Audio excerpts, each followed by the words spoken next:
आपल्या संपर्कात सगळे आहेत। ऑपरेशन टायगरवर एकनाथ शिंदेंची प्रतिक्रिया। तर हिम्मत असेल तर खासदार फोडूनच दाखवा, उद्धव ठाकरेंचं शिंदेंना ओपन चॅलेंज।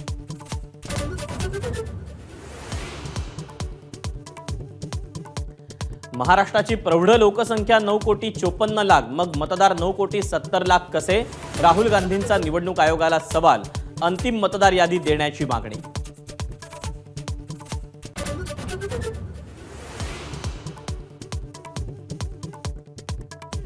आम्ही उद्धव ठाकरेंसोबतच राहणार। ठाकरेंच्या सर्व 9 खासदारांनी पत्रकार परिषद घेऊन दाखवली एकी।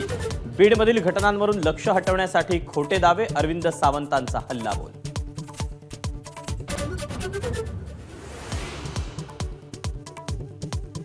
दिल्लीत काँग्रेसचा पराभव होणार असल्यानं बचावासाठी राहुल गांधींचा मतदानाच्या आकड्यांवरून आरोप।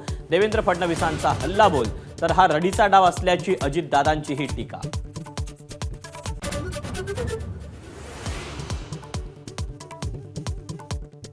एकनाथ शिंदे यांना महादजी शिंदे पुरस्कार देऊन सन्मानित करणार। दिल्लीत 11 फेब्रुवारीला शरद पवारांच्या हस्ते शिंदेंचा सन्मान। अखिल भारतीय मराठी साहित्य संमेलनाच्या पार्श्वभूमीवर शिंदे यांचा होणारा सन्मान महत्त्वाचा।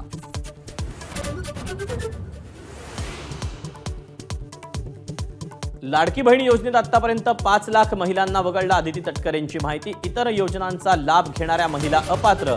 स्वेच्छेनं नावं मागे घेणाऱ्या महिलांची संख्या 1.5 लाखांवर।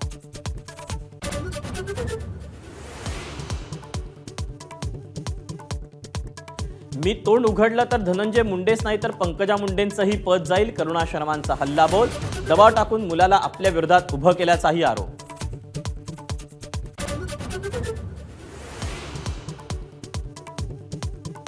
बुलढाण्यामध्ये 4 वर्षांच्या चिमुकलीवर लैंगिक अत्याचार। मुलीची प्रकृती चिंताजनक। तर जतमधल्या घटनेच्या आरोपींना फाशीच्या मागणीसाठी स्थानिकांचा मोर्चा।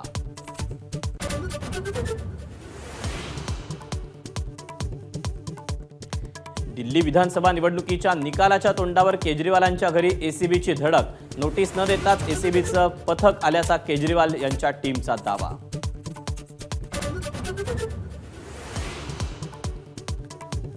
रिझर्व्ह बँकेकडून रेपो दरात 25 बेसिस पॉइंट्सनी कपात। कर्जाचा हप्ता कमी होणार। रिझर्व्ह बँकेचे नवे गव्हर्नर संजय मल्होत्रा यांच्याकडून पतधोरण आढावा जाहीर।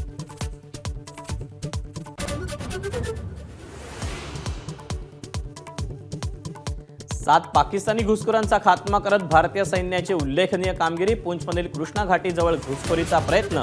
3 पाकिस्तानी लष्करी सैनिक असल्याची माहिती।